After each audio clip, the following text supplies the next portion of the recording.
Hi, I'm Joe Polizzi, and this is the Content Inc. podcast.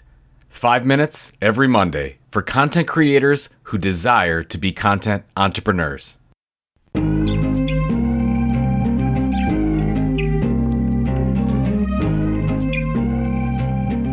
Well, we did not win the U.S. Constitution, but this is going to be a pretty big deal. Now, if you don't know what I'm talking about, here are the details. As you realized from listening to this podcast, I've been covering quite a bit about DAOs and digital property rights for content creators. Most of the DAO, or decentralized autonomous organization, examples I've been sharing are for media companies and crypto projects. Well, here's one that really got me thinking. Last week, a group of investors and crypto enthusiasts launched ConstitutionDAO. Their goal? To buy the actual U.S. Constitution. Auction house Sotheby's auctioned it off last week. The estimated price was to go between $15 and $20 million. ConstitutionDAO's goal was to purchase this version, and they say, "We're buying the U.S. Constitution. For the first time in 33 years, one of the 13 surviving copies of the official edition from the Constitutional Convention will be publicly auctioned off by Sotheby's. It is the only copy that is still owned by private collectors. The proceeds from the auction will be given to a charity that has been established by the current owner." Now, they had all kinds of plans for it, including giving this version to the Smithsonian Institute and then working out a plan to buy more U.S. artifacts. Crazy, right? Well, as you probably already know, they did not win.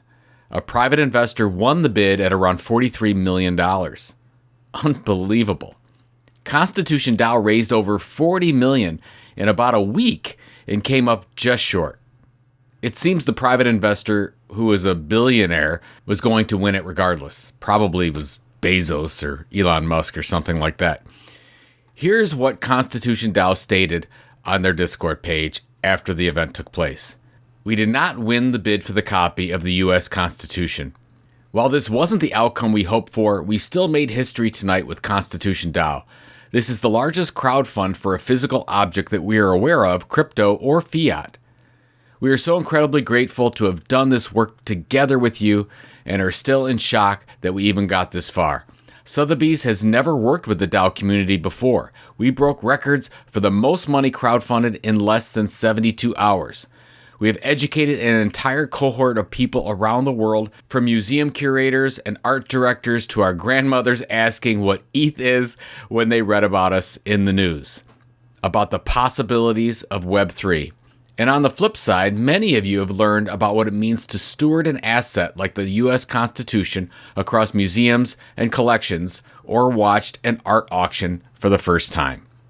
We had 17,437 donors with a median donation size of $206.26. A significant percentage of these donations came from wallets that were initialized for the first time." Back to me now. I was actually part of the 17,000 plus who donated. To be honest, it was all very exciting. I knew people who actually flew out to see the auction live. Just a few months ago, something like this would have been impossible, but now, because of the blockchain and the token, groups of people can easily come together into a real business and govern themselves. Why am I telling you all this? Just start thinking of the applications. Want to keep a historical structure in your town? Start a DAO. Want to buy a minor league baseball team? Start a DAO. Want to buy a bar with all of your friends? You can start a DAO.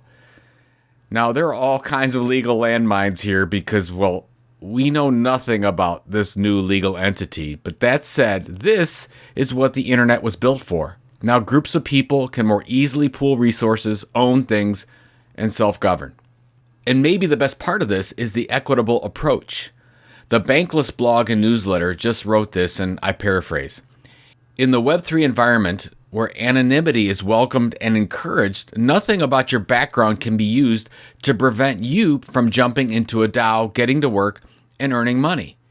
We absolutely cannot take this lightly. We have a real opportunity here to find the human coordination solutions we have been seeking ever since humans first started walking upright. These solutions aren't just elegantly built atop code. they're our first real shot at a universally equitable work environment. An equitable work environment is where anyone can work for what they want to achieve because everyone has the same tools to do so. Ageism doesn't exist. Want to be a governance leader at 16 or 75? Prove your talents and you're in. Geographic borders don't exist either. The DAO you want to join is halfway across the world. Come right in. The motherhood penalty. When women of childbearing years struggle to get promoted because they're a corporate risk if they have children, is not anywhere to be seen in a DAO. They pay and promote people based on work quality and nothing else. All right, back to me now. This is something. We are just getting started. The token makes this possible. Do you feel like you never got to take advantage of the internet when it was just getting started? Well, tokenization, and DAOs are part of this, could be bigger. If you're a content entrepreneur or a content marketer, it's time to pay attention. Good luck.